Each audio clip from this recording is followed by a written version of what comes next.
Have you questioned these 7 things in Harry Potter? Why did Newt Scamander's name appear on the Marauders Map? Just to be clear, this detail wasn't in the book, it's just a movie thing. But still, it was a nice touch. I thought about 3 possibilities for Newt's name appearing on the map. The first one, which is a bit unlikely, says that Newt, by 1993, he'll be 95 years old and has probably passed away. And this is just him as a ghost roaming around Hogwarts. We know from the Death Day party the trio attended that there are at least 20 ghosts at Hogwarts. Newt could have been one of them, but at least somebody would have noticed, as he actually was the author of one of the books they use at Hogwarts. So that's why I said this is unlikely. The second possibility says that Newt was visiting Dumbledore. People who have seen Fantastic Beasts will know that Dumbledore was Newt's teacher at Hogwarts, and that there is some sort of kinship between them. So the third possibility that makes the most sense to me, and it gets stronger once you consider one of the key events of Prisoner of Azkaban, the execution of Packpick the Hippogriff. Newt is a lover of all animals, and Packpick's unfair sentence to death would draw his attention, and maybe Dumbledore called his old student Scamander, who is an expert in magical creatures, for advice on how to control the situation, and to have Packpick eventually freed rather than killed. This only makes more sense considering that Newt's mother was a breeder of hippogriffs.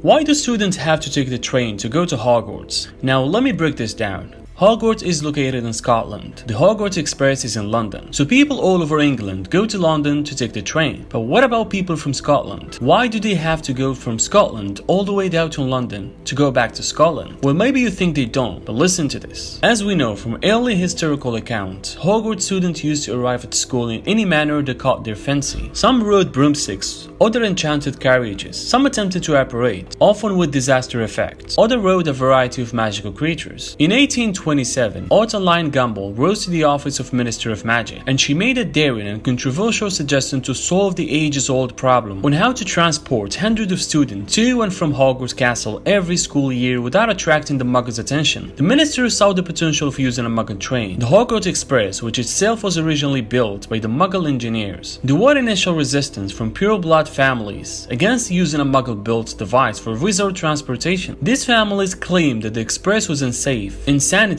and demeaning. This was their stance until the ministry decreed the students would arrive to school on train or not attend at all. So this is why everyone is obligated to take the train no matter what. Why weren't James and Lily their own sacred keeper? Apart from that they trusted their best friend and knew he'll never betray them and other nonsense that we know. A person can be their own sacred keeper. We've seen this many times in the series, like when Bill Weasley was his own sacred keeper for 𝐘𝐿_𝐑𝐈. So Lily and James should have done the same. Doing this will leave Voldemort with 0% chance to find him, even with the thought the series would never give them away. Being a sacred keeper is very dangerous. If a sacred keeper died, all the people already aware of the sacred information became sacred keepers. With either Lily or James being a sacred keeper, they are invincible.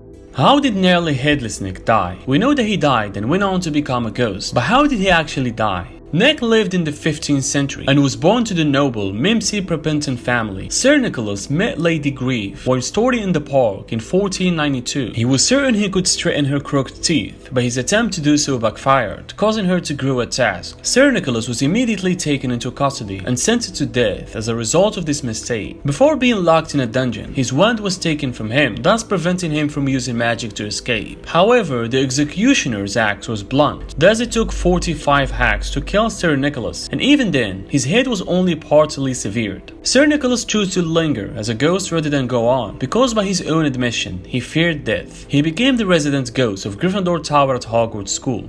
Why Harry was so rich? The wizarding family of Potters descend from the 12th century wizard Linfred, a locally well-beloved and weird man whose nickname became changing in time to Potter. Linfred was a mysterious and absent-minded fellow whose Muggle neighbors often called upon his medical services. None of them realized that Linfred's wonderful cures were magical, for behind closed doors he was able to continue the series of experiments that laid the foundation of the Potter family's fortune. He was the originator of a number of remedies that evolved into potions still used to this day. His sales of such cures to fellow witches and wizards enabled him to leave a significant pile of gold. James' grandfather Henry had a son who was called Flemont Potter, Harry's grandfather. It was Flemont who took the family gold and quadrupled it. He also had a gift for creating potions, and he was the creator of magical 𝐒𝐔𝐑𝐈𝐁𝐿 hair potion, a beauty product which would later become a favorite of witches including Hermione. He sold the company at a vast profit when he retired. They had quite given up hope of a son or a daughter when to their shock and surprise, Euphemia found that she was pregnant, and their beloved boy, James, was born. Fleming and Euphemia lived long enough to see James marry Lily, but not to meet their grandson Harry. By 1979, Fleming and Euphemia Potter died within a few days after each other, leaving James to inherit the vast family fortune. This enabled him to comfortably support the family without the need for a paying job, and also used this wealth to support Lupin, his best friend, who was jobless due to his werewolf status. Lily and James were murdered in 1981, leaving the whole family fortune to Harry himself.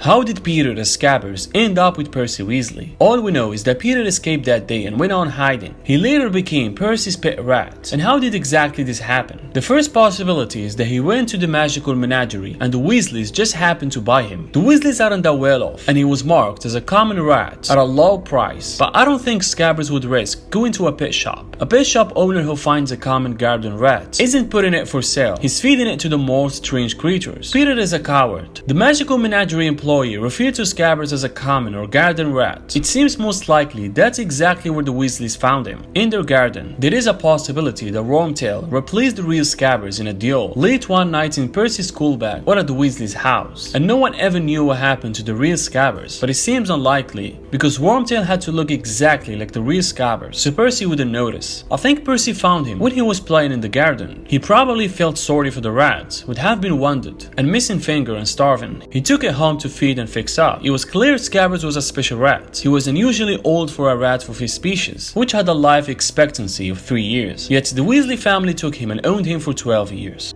How could Dolores Umbridge produce a Patronus? Now, according to J.K. Rowling, only a pure of heart can produce a Patronus, but we all know that Umbridge is an evil person. For example, Snape is the only Death Eater who can produce a Patronus, because the rest of the Death Eaters are probably completely evil to think about a happy memory. So what was the happiest memory she had that she used to cast the Patronus? Was it torturing Harry? Getting rid of Dumbledore from Hogwarts? Well, to answer this question, we need to look at her life before. Umbridge was the first child of a wizard named Arthur Umbridge, and a muggle named Elaine. Her younger brother was a squib, but Dolores Umbridge was a witch. She despised her muggle mother and her squib brother, considering them inferior to her and her father. One day, Dolores and her father abandoned them to never be heard of them again. So probably Umbridge's happiest memory was disowning her muggle mother and squib sibling to be alone with her magical father. Considering how evil and mental she was, this is highly likely.